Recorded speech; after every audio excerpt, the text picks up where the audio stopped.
Welcome to the SelfActualize Podcast, where we bring you insights from world-class coaches on personal growth and self-discovery.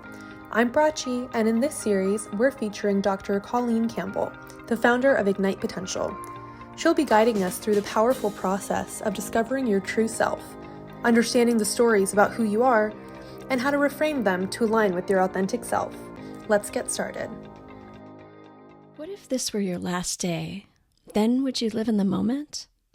I once had a roommate who was followed by death. She was a bit older than I was at the time. I was in my mid-20s, she was in her mid-50s. Susan was an interesting woman that went on dates almost every night of the week, traveled extensively, and had a beautiful condo in Chicago. She didn't need a roommate. She just wanted company and someone to take care of her place when she was out of town.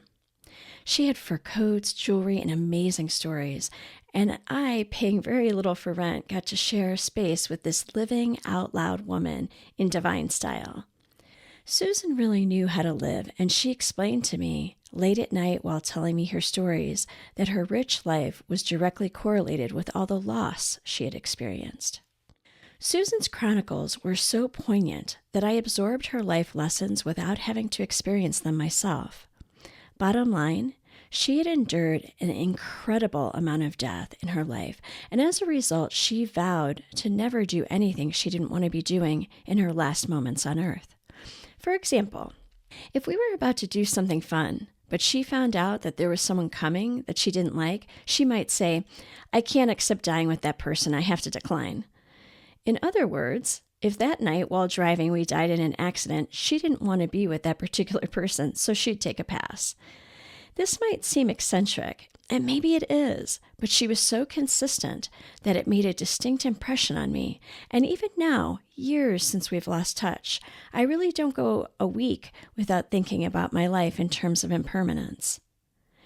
Have you ever thought about this as you go through your day? Thought about how we don't know if today is our last day, and to make sure we're truly present and making the most of it? I've never found reflecting on death as morbid, although I'm sure some might. I simply consider the unpredictability of our future an easy tool for keeping in the present moment. It gives true perspective, and it helps with the letting go of small, petty ego concerns. In reality, we don't know what's around the corner. There are no guarantees, and this now moment is the only thing we really have. We've all heard the stories of near-death experiences and people who turn their lives around, suddenly realizing what's most important to them. Then there are the books like Tuesdays with Morrie or The Last Lecture, where wisdom is given from those who are dying.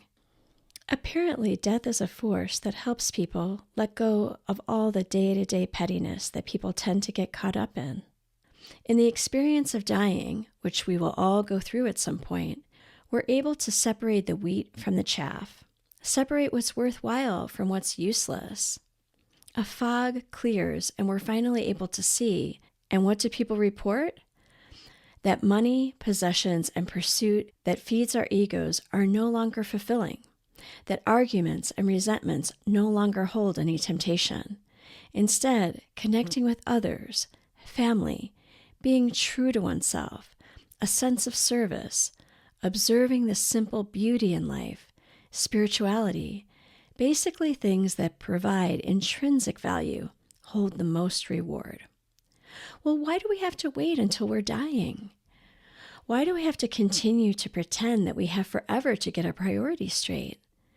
Instead, since there's no better time than the present, let's awaken to life now. I'll finish with a short Mary Oliver poem. When it's over, I want to say, all my life I was a bride married to amazement. I was a bridegroom taking the world into my arms. When it's over, I don't want to wonder if I've made my life something particular and real.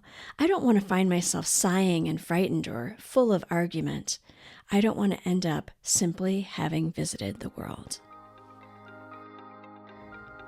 That's it for today's episode of the SelfActualize Podcast. I hope you found Dr. Colleen Campbell's insights on self-discovery thought-provoking and inspiring.